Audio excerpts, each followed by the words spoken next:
Hello, podcast listeners. Welcome to the NK News Podcast. I'm your host, Jacko Zwetsloot. Today, it is Monday, November 7th, 2022, and after a heavy week of missiles and exercises and all sorts of excitement, I'm joined here in the studio by three members of the NK News and NK Pro team to discuss some of the recent news story out of and about North Korea, including last month's Month in Review.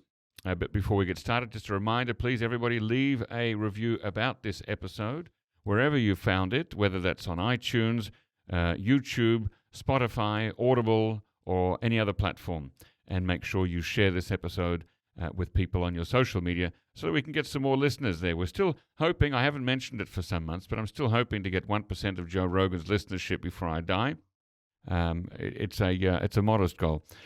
Now, secondly, check out NK News, where you can find all the in-depth stories written by the excellent journalists who are around me today. Consider buying a subscription if you get the one-year plan. That is actually less than $1 a day, very affordable, and that helps to fund the excellent work that my journalistic colleagues here put out each and every single day. Thirdly, you can follow us on Twitter. Each of our handles will be in the show notes, and nknews.org is the general one for the whole platform.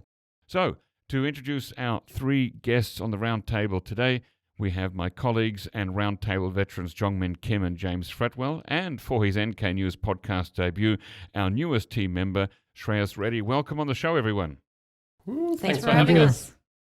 Okay, well, first of all, Jongmin, we've got to start with you, because what the heck has been happening in and from North Korea for the last week or two? It's just been, I've lost count of everything. So really, give us a bit of a summary. What kind of missiles and how many have been flown off by North Korea? Well, a lot was happening in the past few weeks, especially last week, and especially last Wednesday when we saw the record number of North Korean missiles just flying everywhere, basically. I'm trying to keep it brief. Yeah, I may have to interrupt. Quick-ish summary. I'm just going to put it chronologically so it's a bit clearer. In total, in the past week, there were at least 33 missiles that North Korea fired. 33? Yes, and that is South Korean side's calculation, assessment. And just this morning, there was a North Korean state media side of the story, and it sounded like the missile count was a little bit different. But South Korean side is continuing to say that their count is the right version, so I'm just going to go ahead with it. Oh, so what number did North Korea give then? I think maybe there were few more, and then the types were a bit different. Because in South Korean side, there was no mention of anything about cruise missiles. But North Korean side said that they also dropped 2 cruise missiles into somewhere near the Sea of Ulsan, it seems. Ulsan, okay. Right, but which is way south in South Korea. Yeah. All right. On Wednesday, there were at least 23 missiles on both the east and west coast. And this was, I think the context here is very important because it was just 2 days after South Korea and the U.S. started Vigilant Storm, the large-scale air drills that involved F-35Bs at first. And then after extension, they also brought in the B-1B bombers that North Korea really, really hates. Okay, hold on, slow down. So Vigilant Storm, that's the name for the latest exercise? Yes, it used to be Vigilant Ace in the past, and then during the Moon administration, they changed it to a very generic name, and then they changed it back to Vigilant Storm and increased, they made it into a more larger scale, 1,600 sorties throughout the week, day and night, 24/7, 24/5 actually. And then North Korean side issued a statement about, you guys better stop this or you'll get into trouble. Mm-hmm. And then they brought us trouble, basically, which started on Wednesday. Just to continue on what happened on Wednesday, early morning we were woken up to 4 SRBMs from North Pyongyang, which was... What's the R again? SRBM is short-range ballistic missiles. That's the type that we saw the most throughout 3 days. And then around 2 hours later, 8:50, we saw 3 more SRBMs into the EC. And this was one of the problematic ones. One from South Koreans story of things. One fell in the international waters off of South Korea's eastern coast, and it also breached the northern limit line, the one that prompted alert in Ulleungdo, one of the islands in the East Sea. Wait, did you say it splashed down in international waters or within South Korea's exclusive economic zone? It's unclear. But when we counted, it sounds like it was in the exclusive economic zone. But South Koreans went for explanation saying 공해, international waters, near territorial waters. So it sounds like easy. But does the us. NLL go into international waters? So that's the unclear part, right? But I think South Koreans wanted to also make a point that it was the first time that a North Korean missile went south of NLL since the Korean Peninsula division. Which in that time, I mean, North Korea did not have missiles, right? Exactly. So since North Korea has developed missiles, this is the first time they've shot one in the southern direction. Right. It seems like from that messaging, South Korean presidential office definitely gave it a bit of a dramatic effect, saying that they also linked it to how North Korea did all these missile tests during South Korea's mourning period after the 10/29 disaster in Itaewon that claimed lives of more than 150 people. North Korea never gave a message of sympathy about that, did it? Not that we know of. Okay. And then after that, 3 SRBMs, including the Ulleungdo alert one, there were at least 10 more SRBMs and surface-to-air missiles, both seas again. And then shortly afterwards, around 2 hours later, South Korean side also responded with their jets firing precision air-to-surface missiles into the international waters off north of NLL. So it's a principle of proportionality. So they did something similar after they saw North Korean missiles breaching the NLL. And then North Korea also followed up in the afternoon with 100 shots of artillery into the inter-Korean maritime buffer zone. This would have been breaking news a few weeks earlier, but they did it multiple times in the past few weeks, so it wasn't that much of a news compared to others. Right. And then in the afternoon, sometime between 4:30 and 6:30, there were 6 more surface-to-air missiles in both coasts. So total, on Wednesday, it was at least 23 missiles. And all of these follow top North Korean military official Park Jong-chun issuing the statement saying the vigilant storm is very, very aggressive.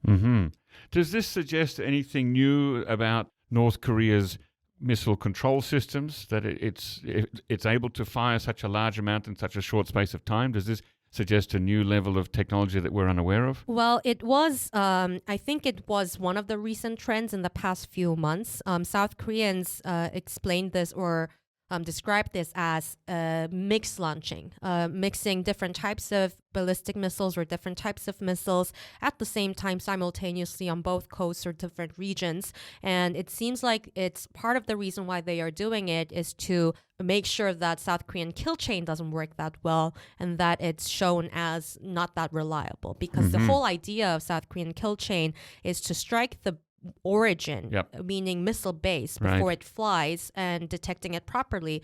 But you know what? If they're doing like this, it would be very, very difficult for the intel to figure out if it's a test or an actual attack. Okay, so that is quite significant. You did a story about South Korea trying to fish up pieces of the North Korean missile, the water that from the waters near Ulleungdo where it came down.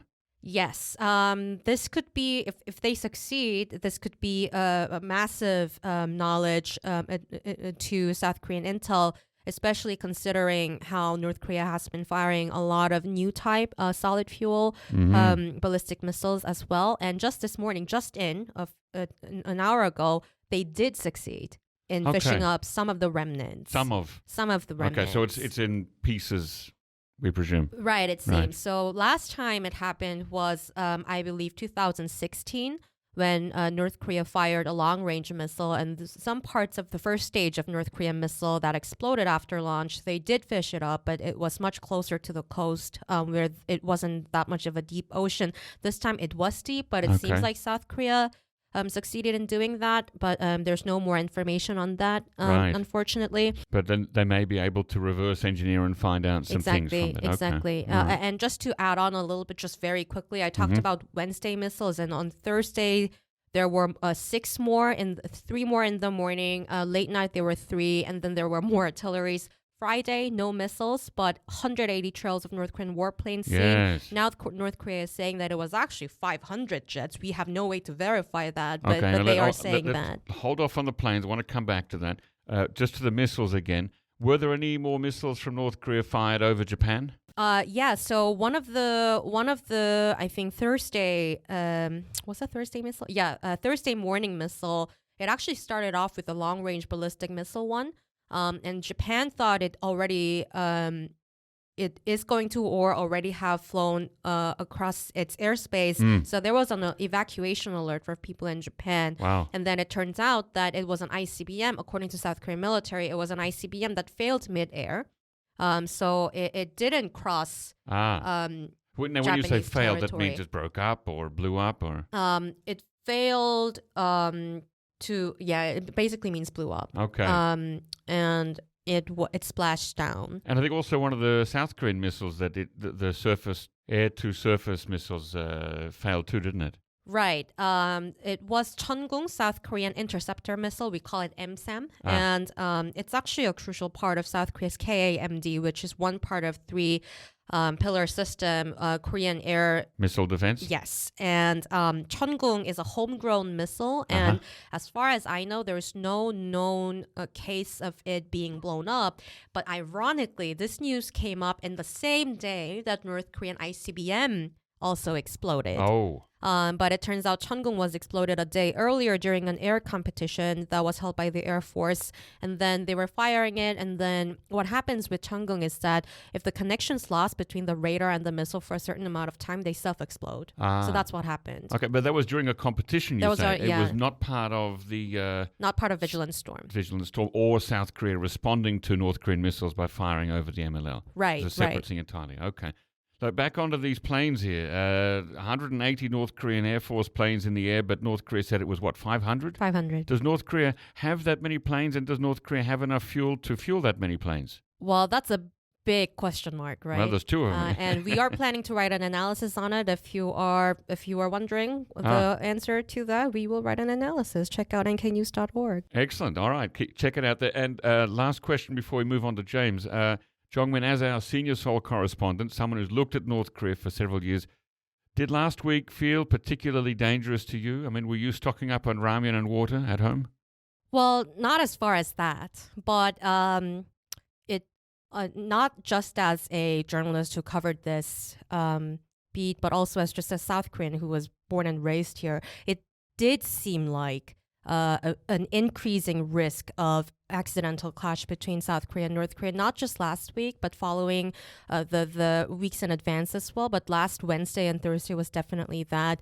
It was not just that North Korea was just firing these missiles, but also they were framing that very directly as against the U.S. and South Korean already planned drills that was happening near the Korean Peninsula. And it became some sort of a non-news that North Korea is now breaching the inter-Korean maritime buffer zone. So after 2018, when we have not seen either Korea's breaching that maritime buffer zone, and now South Korea and North Korea both are doing something that goes around it a little bit. To me, it looks like it's definitely an escalation cycle, although this morning it seemed like North Korea was trying to dial it down a little bit, framing it as a dated, certain, it was like a planned military action sort of thing rather than just always responding. Right. But to me, it did look like if anyone makes a small mistake, it could easily become a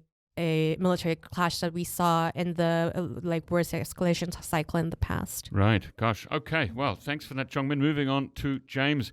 In your month in review for October, you included some news about Japan's involvement in previous exercises. So back on October the 10th, there was some trilateral naval exercises with the U.S., the Republic of Korea, and Japan. Give us the rundown of that. So let's go a little bit back to the end of September, actually, when the US, South Korea, and Japan were conducting trilateral anti-submarine drills near the east coast of the Korean Peninsula. And around this time, the US and South Korea were also conducting naval drills, which the USS Ronald Reagan aircraft carrier was a part of. Those drills wrapped up. The Ronald Reagan went on its way, and then North Korea launched its new intermediate-range ballistic missile over Japan. That causes a lot of panic, obviously. And the Ronald Reagan actually comes back. It changes its schedule. It comes back for more military drills. And this is what happened in October. There were more trilateral naval drills with the US.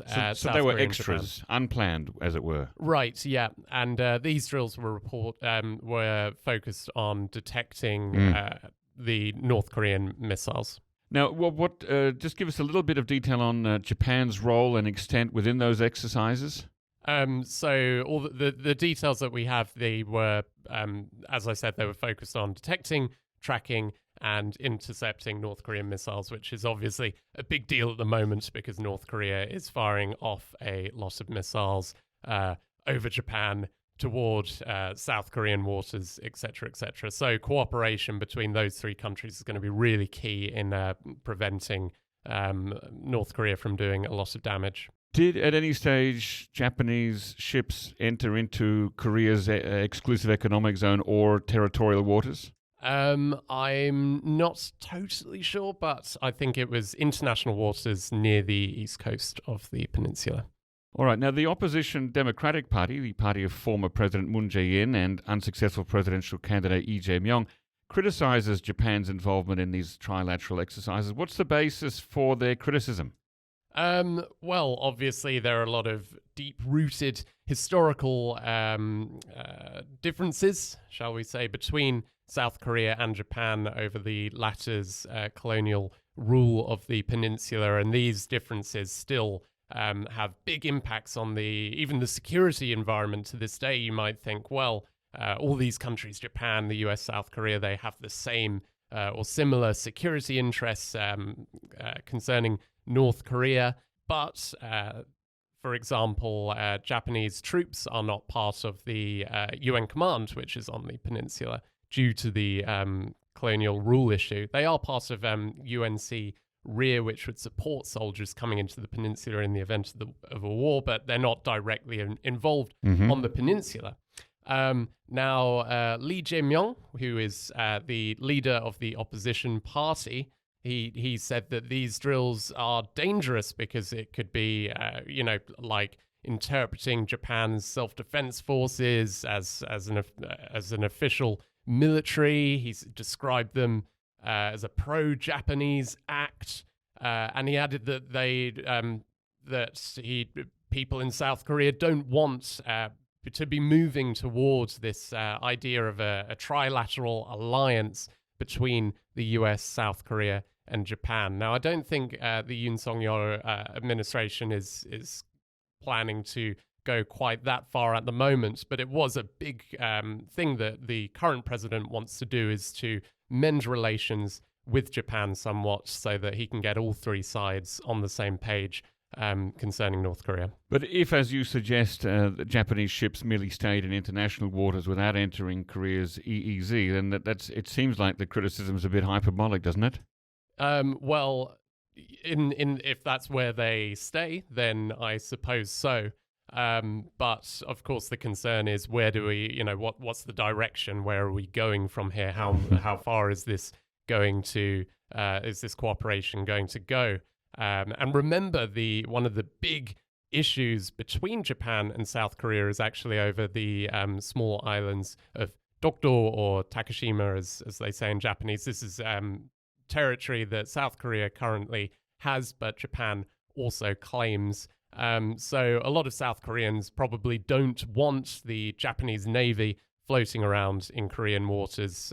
They don't want more of that military presence in the area, and that's going to be one of the big reasons. Now, this appeal to nationalism and historical fear in South Korea that the flag of the rising sun may somehow flutter once again over the Korean Peninsula, is that really realistic? I mean, it seems like, at least in the past, it was an easy dog whistle to blow in South Korea to whip up broad-based anti-Japanese sentiment, but I wonder whether that's past its heyday now. Well, remember, only a few years ago during the Moon years, there were big anti-Japanese boycott movements like the No Abe movement around 2019. So, you might think that maybe these comments are a bit extreme. Is Japan really planning on reinvading the peninsula? But I do think these sentiments do stir up strong feelings still, even today.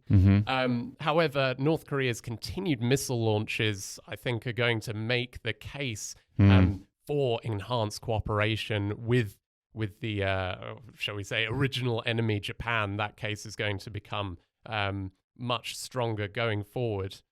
However, again, adding another however into the mix, there's still the ongoing issue of wartime forced labor and compensation for the Koreans that were forced to work by Japanese companies during World War II. Now, that's still ongoing, and it seems like there were reports citing sources by Kyodo, I think, that suggested that maybe the South Korean government is planning on creating some kind of fund to compensate these workers. Now, as I understand it, these workers, the victims of the forced labor, want, it's about the money to some extent, but they want Japan to apologize and they want Japan to be compensating them. So basically, the point is, if this situation erupts again and the South Korean public is disappointed with the way the Yoon Suk-yeol government has handled this situation, then we could see another big surge of anti-Japanese sentiments just around the corner. Keeping the focus on Japan, in your month in review, you mentioned that Tokyo has sanctioned and frozen the assets of 5 North Korean companies, and that made me wonder, were there North Korean companies operating in Japan and with assets worth seizing? So the companies that were sanctioned by Japan, these companies have already been sanctioned by the US. One of them was sanctioned by the UN. South Korea also announced some new sanctions. I think at this point, a lot of outside observers might say, it's great that we're sanctioning North Korean companies, we're putting pressure on North Korea financially, but maybe the issue is more to do with implementation than the actual scope of the sanctions themselves. As for North Korean companies operating in Japan, I think I'll leave that one to our NK News reporters and the UN panel of experts reports that we sometimes report on as well. To go into the specifics on that one, I don't want to go around accusing whoever of doing something. Okay, so you don't have any names of companies or types of businesses to share with us today, then? Unfortunately not, okay. No. On a related topic, the North Korean Lazarus hacking group has been accused of years of cyber attacks against Japanese blockchain firms. It's always difficult to make an attribution or find a point of origin of these kinds of hacks and attacks. What can you tell us about this? So this was an announcement by Japanese law enforcement in October that North Korea has stolen millions worth in cryptocurrency, and this is related to the Lazarus groups. As you say, it's always difficult to 100% nail down who exactly is doing this, but that's the conclusion that they came to. And North Korea is well known for cyber attacks and trying to fund its WMD development through cyber attacks and cryptocurrency. Japan is not on the best of terms with North Korea, so in many ways, there's no disincentive for North Korea not to try and do this against Japanese cryptocurrency holders. Okay, thank you, James. All right, Shreyas Reddy, you are new to the NK News team, but you've been working on North Korea-related reporting for a while. Tell us how you became involved in that. So, to be honest, it is largely down to fortune and some very unexpected choices along the way. My background isn't really in the media or originally in Korea-related activities. I graduated with a degree in aerospace engineering and then studied innovation and technology management. So my focus was always more on technology, but somewhere down the line, I became more personally interested in all things Korean and tried to take that forward. And as I went further down that rabbit hole, a friend alerted me to an opening in BBC Monitoring's bureau in India, where they were looking for someone to cover the Korean Peninsula. And so that was my somewhat accidental journey into this. And over time, I got more and more into the North Korea side of things. So a degree in aerospace engineering? Indeed. Okay, yeah. so you can legitimately make the old joke, this is not rocket science, or this is rocket science. Absolutely. But sometimes rocket science feels easier than trying to decipher North Korea. I can imagine. Now, tell us a little bit about the function or mission of BBC Monitoring and what your job was there, because some of our listeners may not have heard of it. Right. So BBC Monitoring is a subscription-based service which operates within the wider BBC, and it focuses on monitoring local media around the world to see how they cover major international and regional stories and events, and analyze what that says about the situation in that part of the world as well as in the wider context. It's been around essentially since the days of the Second World War, but operates somewhat differently from the regular news side of things. Within BBC Monitoring, my core responsibility was as a researcher. I was looking at key people and organizations in several countries across Northeast Asia, Southeast Asia, and the Pacific. But alongside investigating these aspects, I also got to build up a lot of in-depth subject knowledge, which I put to use in producing more analytical pieces and products of different kinds about the region. So were you being paid to watch North Korean television? Yes, effectively. That is a fascinating job. I'm sure there are some people out there who would love a job like that. And now you're here as part of the NK News team. How does it feel so far? Definitely great so far. Like excited and a little nervous for sure. But the team has been very welcoming, and I've often admired them and the work that that NK News does. So I'd always known that I wanted to come here at some stage. I wanted to get to work alongside them and learn from them. So still early days here and still getting used to the way things are done, but looking forward to kicking on from here and doing a lot more. Excellent. Any quick response there, James Jongmin? For me, he sits right next to me, and I'm so glad that he came here before all the missile leaks and potential nuclear weapons tests. No words. I'm so happy that he's here. So you're a very welcome member of the team. I should also add the disclaimer that I made sure that I landed up with plenty of food and gifts just to get myself into everyone's good books. That's right. You have ingratiated yourself. My wife received the notebook that you gave last week with gratitude, and I'm enjoying the bookmark. So thank you very much. So let's talk about your first published story here at NK News, titled "U.S. says it will use full range of capabilities to defend ROK, including nukes." Tell us about that. Well, it was essentially about U.S. State Department spokesperson reaffirming President Biden's commitment to defending South Korea by all means at Washington's disposal, including the potential use of nuclear weapons. But they did not specify further details about how these would be deployed or what this would mean. Okay. Did anything said in that press briefing feel new to you, or was it pretty much a repetition of earlier statements? Well, so to be honest, the entire job of the spokesperson in briefings like this is to avoid saying anything new, to essentially try and reiterate existing State Department talking points. So they kind of focused on just giving generic statements, but at the same time, there's always more to look into. Has North Korea made any verbal statement in response to these remarks?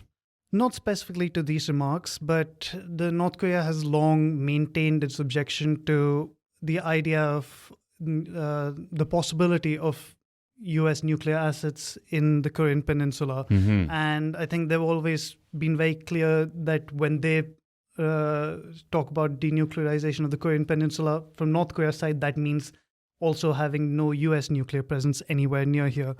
Or anywhere in the world, perhaps. So no new statements as such, but I guess we certainly have seen other kinds of North Korean escalations and reactions. Right, such as the missiles that we were talking about earlier with Jongmin. Exactly. Now, U.S. Ambassador to South Korea, Philip Goldberg, was reported in your article as saying at a forum in Seoul that the U.S. and South Korea would respond to North Korean provocations with determination, resolve, and extended deterrence.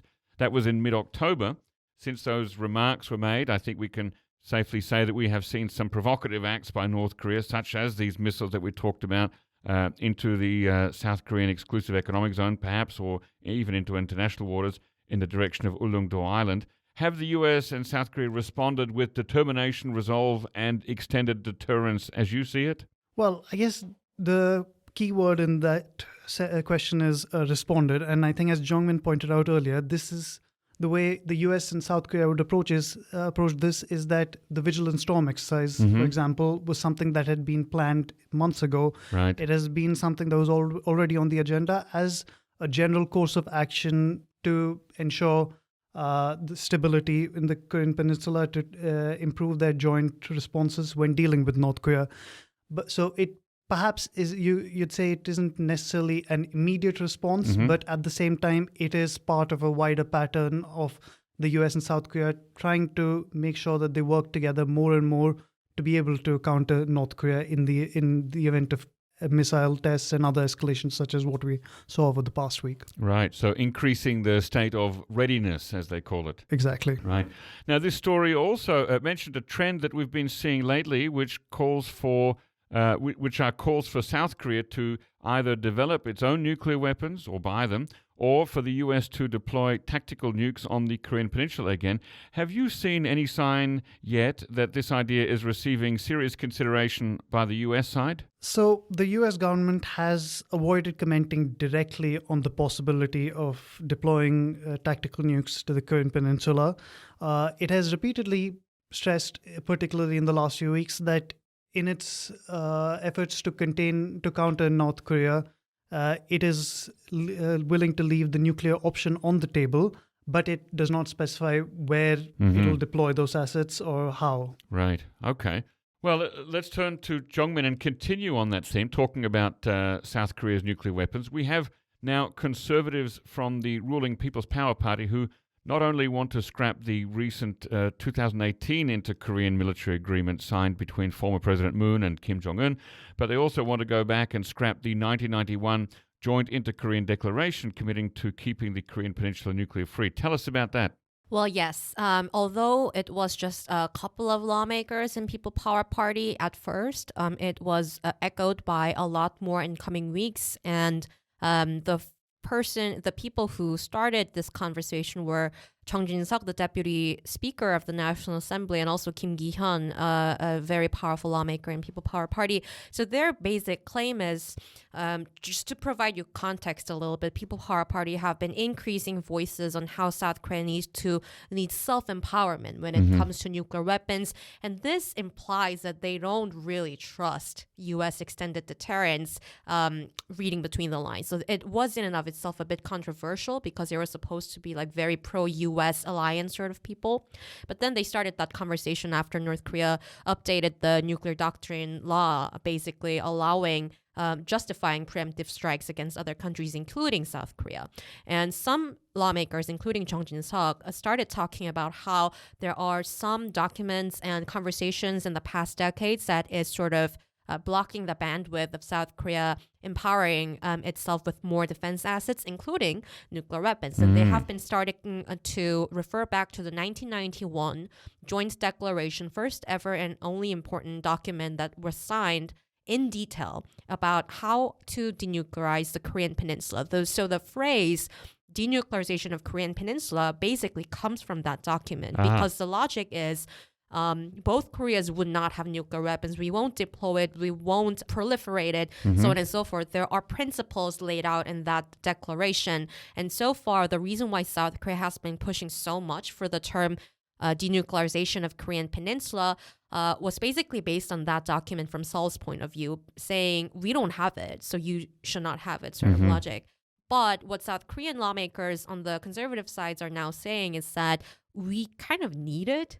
And that declaration is getting in our way a little bit. So maybe it's time we review it and scrap it. And that came out from all the conversation about whether or not the 2018 CMA, Comprehensive Military Agreement, has to stay. And that conversation sort of rippled into the idea about 1991 declaration getting scrapped as well.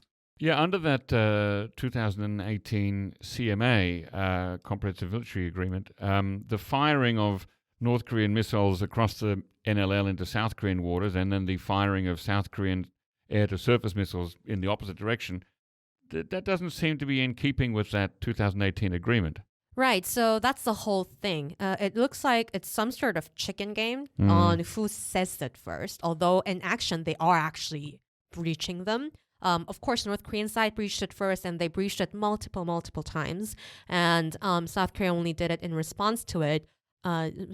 Just that one occasion where they fired the missile north of NLL. But there were actually a lot of noise about whether or not we should announce that the inter-Korean military agreement has been discarded first, because it's two separate things to breach a deal that has been signed and announcing that the deal is null and void. It's annulled, because some experts have been saying that there's no benefit for South Korea to say it out loud first, because when time comes, when the cycle comes back to inter-Korean negotiation and improving relations, North Korean side, if South Korea announces it first that they are scrapping the deal, North Korea may be able to have the leverage to say that, hey, you guys breached it first, you guys scrapped it first, so we want more, or something like that. But that would seem to be, forgive me if I'm using too harsh a word here, but a little bit hypocritical, because North Korea has quite a track record of tearing up agreements and announcing the voidness, oh gosh, what's the right noun there? Nullification of so many agreements, including the armistice between the two sides, the non-proliferation treaty, all of these things. So has North Korea not yet announced that the 2018 agreement is null and void? So that's another gray area. It depends on where you stand and how you interpret things. But there were, if you remember, in 2020 June, when there was like a peak of escalation in the like 2 years ago. Is that when they blew up the building, the liaison building? Right, and at the time there were some statements referring to the agreement as not effective anymore, but there were kind of rhetorical. So I think some people weren't taking that as North Korea announcing that they're discarding it, but some people took it as it is. I see. And some people have also interpreted this as North Korea already having discarded it by looking at its activities, just breaching them. What about the 1991 agreement? Has North Korea ever said, verifiably and clearly that agreement is now nulled? Usually North Korean side, I think, in propaganda outlets, they use it as a justification to say that there shouldn't be any nuclear weapons deployment or development on South Korean side, rather than about their own nuclear weapons. Okay, so they still mention the 1991 agreement from time to time. Right, like if we look at the nuclear doctrine law, if we look at the language about non-proliferation, they are actually reusing a lot of 1991 document talking about the responsibility as a nuclear weapon state, rather than but then their ultimate objective, they do cite denuclearization, but not denuclearization of North Korea, but denuclearization of the world. Now, what's been President Yoon's stance on the intermilitary agreement and on the possibility of South Korea going nuclear, both during his electoral campaign and after his inauguration? So during the election campaign, I think it depends on like which occasion you're looking at. But if you look at the debates that he was doing against the rival at the time, Lee Jae-myung, he was actually mentioning a lot of ideas about tactical nuclear weapons, like using U.S. tactical nuclear weapons, having more say about it, and so on and so forth. Other election candidates at the time also talked about redeployment. But after he was inaugurated, he stuck to this. He said it seems like he decided to keep reusing this line about South Korea holding on to the non-proliferation treaty regime to the end of the day. So his official line is no tactical nuclear weapons on the Korean Peninsula. But there were some media reports in the past month about the presidential office behind the doors reviewing option, like worst case scenario option about redeploying nuclear weapons. But it seems like with the weekend's security consultative meeting joint statement, it seems like they sort of met midway with the U.S. Deciding on the wording of constant deployment of strategic assets, which is sometimes seen as an alternative, good enough alternative from conservatives' point of view, on alternative to redeploying nuclear weapons here. Okay, so President Moon has changed his position a little bit. President Yoon has changed his position a little bit on that issue. Right, he backtracked a little bit and he's sticking to it, it seems. And he sort of drew a line when media asked him, like, did you guys really talk about the tactical nuclear weapons thing with the PPP lawmakers? He said no. Okay. All right. James, back to you now. Let's keep talking about North Korea's behavior, but now we're looking at China and Russia and their possible stances on these things. Have we seen changes from China and Russia in terms of UN sanctions and pressure on North Korea? Over the years, definitely. So both China and Russia joined on to UN sanctions generally after North Korea conducted a nuclear test or launched a long-range missile, that kind of thing.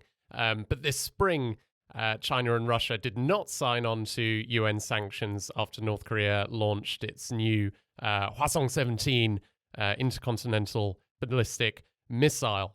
So there are a few hints kind of leading up to that.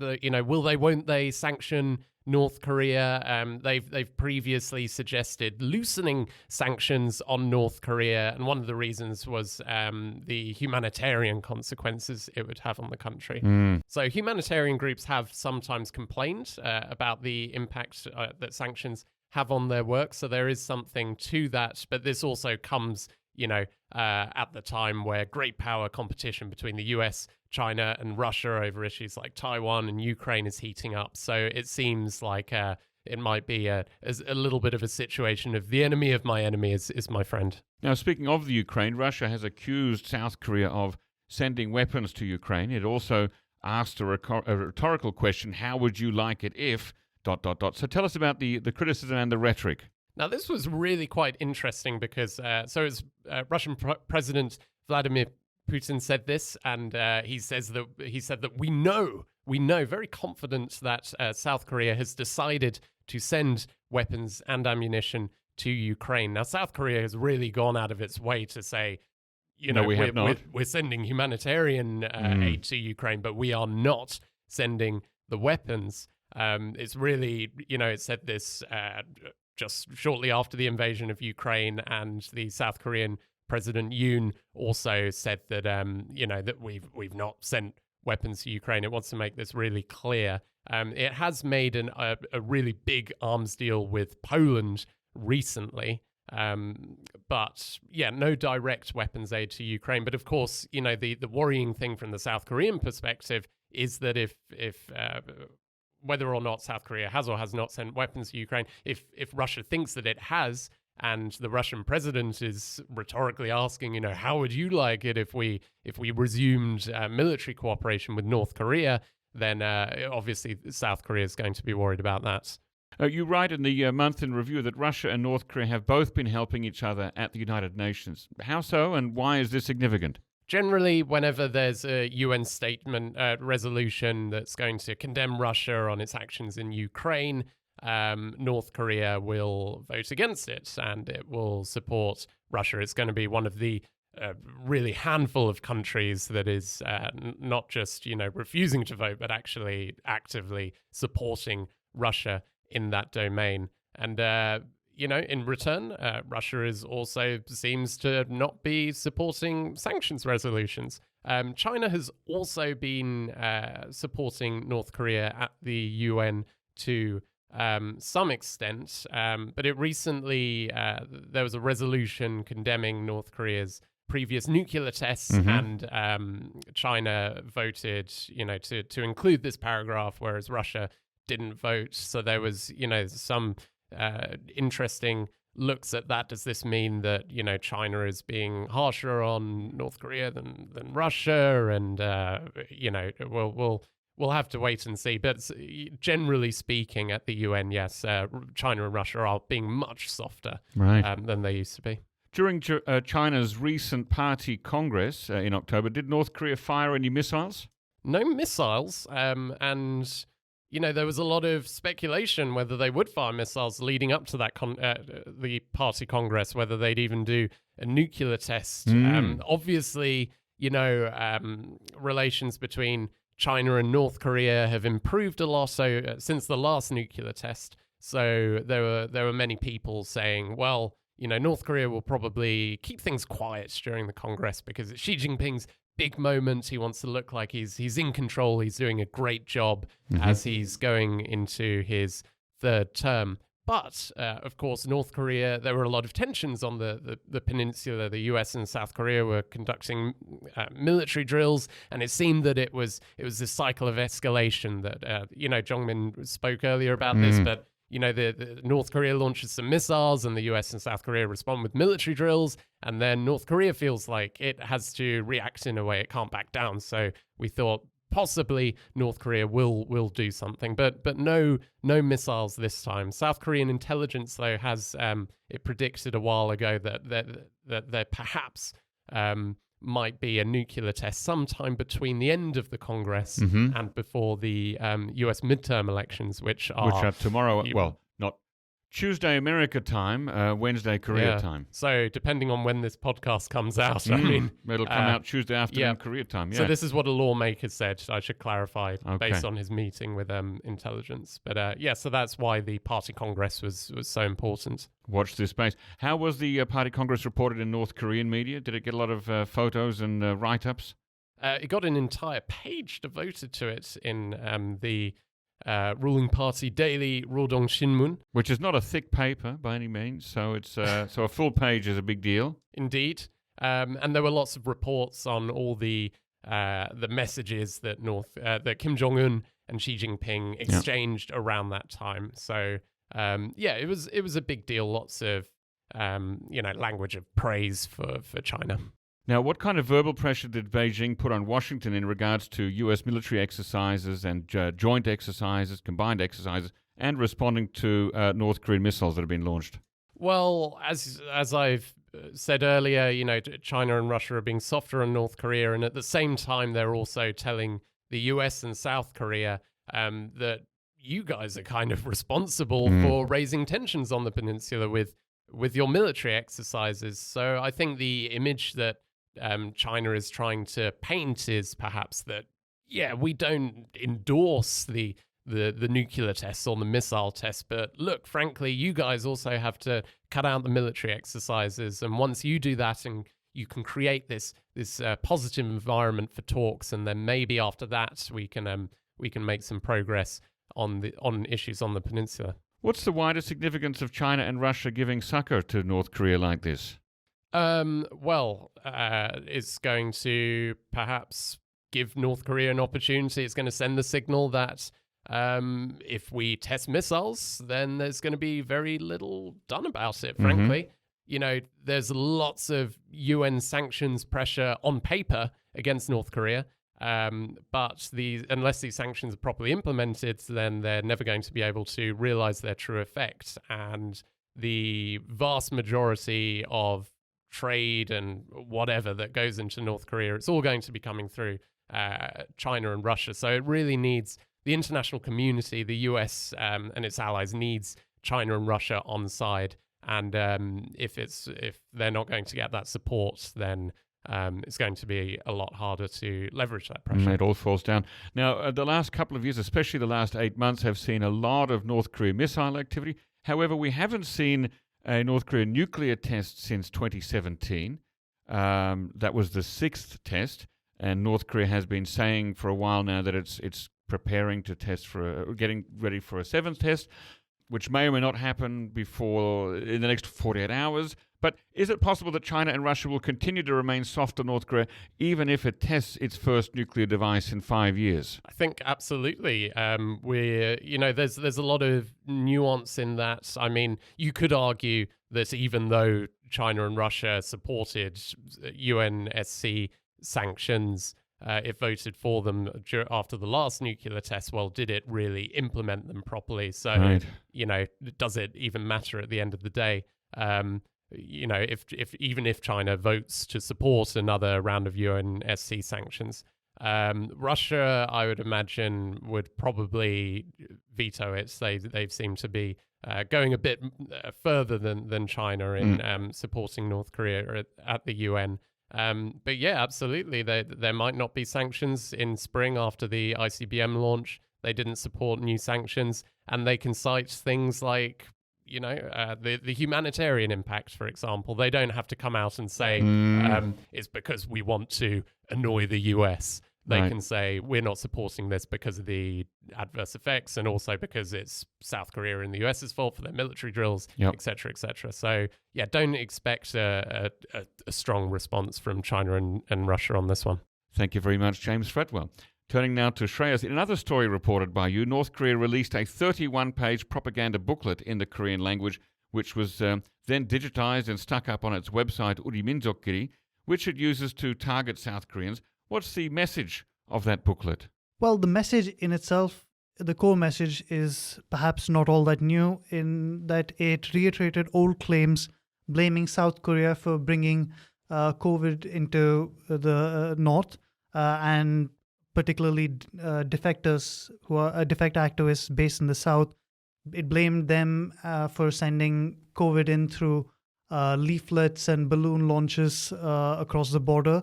These are claims that North Korea has effectively made earlier this year as well.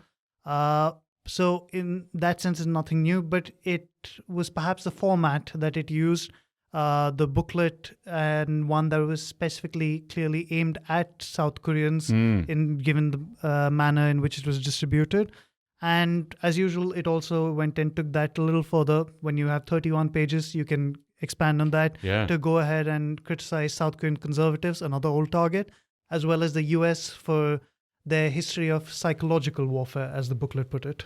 Have you read all or part of the booklet? I did read all the booklet, yeah. Okay, well, kudos to you for pushing your way through that. But I'm just thinking, it reminds me of during the Korean War, in the winter of 1950-51, the Soviet Union and North Korea and China raised these allegations of germ warfare and accused the United States of dropping flies and mosquitoes and other insects in bomb canisters, and these insects were supposedly carrying, I can't remember whether it was cholera or anthrax or whatever it was, diphtheria, something or other, and somehow these bombs were supposed to have fallen from a great height from planes, hit the earth, and still been effective as a way of spreading mass disease. It seemed ridiculous then, and it seems ridiculous now that the COVID disease could be spread by leaflets and dollar bills and USB sticks and masks.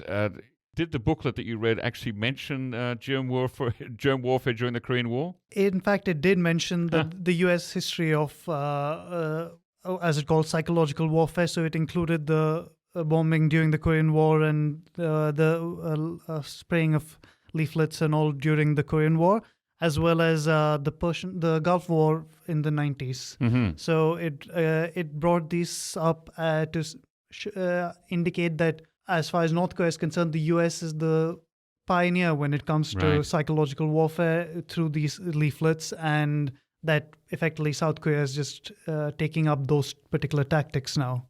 And what did the booklet say specifically about North Korean defector Park Sang-hak from Fighters for a Free North Korea, prominent for sending balloons in the direction of North Korea that strongly criticized Kim Jong Un? Well, it called him human scum. This is perhaps not a new term. They've effectively labeled him and other defector activists dregs of society in the past as well. So they effectively targeting him for continuing to fly leaflets across the border, including recently, even after the Yoon Tokyo government, rather the Unification Ministry, asked activists to stop sending leaflets across the border as well. Right. So in this particular case, the booklet highlighted opposition to Park Sang-hak even within South Korea, so as well as an attack that took place on him. Mm-hmm. And just did it mention that attack? They did mention it briefly, but they were largely focused on the criticism of him and opposition within South Korea. Yes. Now, there was something in the booklet that suggested a possible common cause and maybe even sharing of information with a South Korean minority left-wing party. Could you tell us about that, please? Right. So they mentioned, so the booklet mentioned that the minority left-wing progressive party, the Jinbodang, which doesn't currently have any seats in the National Assembly, does it? No, it does not. So they cited the progressive party's criticism of Park Sang-hak and the leaflets in general, And it was an interesting note because, as you point out, this is a party that does not have any seats in parliament. It's effectively, its influence is very limited. So there were questions, why would they cite this one party in particular? It's not like others have not criticized the leaflets in the past. Right. And so we spoke to an expert who did highlight that in the past, people have tried to draw links between North Korea and this particular party, which we cannot say with any certainty, but certainly it is quite interesting to note that North Korea decided to highlight this otherwise minor party's influence in this case. And I guess it's probably, would you say that it's fair to say that in the spectrum of left and right-wing politics in South Korea, if any people in South Korea are reading the Uri Minjokkiri website, which is targeting, it's North Korean propaganda, but it's externally focused, it's targeting South Koreans and Koreans outside North Korea. If anybody is reading that website, it would be people closer to the Progressive Party on the political spectrum than, say, the People's Power Party or any of the right-wing YouTubers, for example. It is certainly likely. I mean, essentially, you are, at the very least, it's more likely to be people who sympathize to some extent with North Korea or have at least want to have stronger relations with North Korea and often are likely to parrot those talking points. It isn't something that would necessarily still be within the centrist side of the progressive side, but the further, the more when you get to a stage where you have closer links to North Korea, then or are more likely to support them, then it would certainly appeal to them. Does the booklet say that there's any international support for North Korea's claims that the novel coronavirus outbreak was caused by infected objects, including leaflets brought into North Korea? Yes. So the booklet cites the support from, at least for its claims, from Russia's ambassador to North Korea, who gave an interview to a Russian outlet earlier this year. And later that particular interview was also reprinted by state-owned agency, the Korean Central News Agency. And it also cites the Syrian government. Again, the statement from the Syrian government foreign ministry was published by KCNA, same as the Russian ambassador's interview. So it kind of, again, went back to that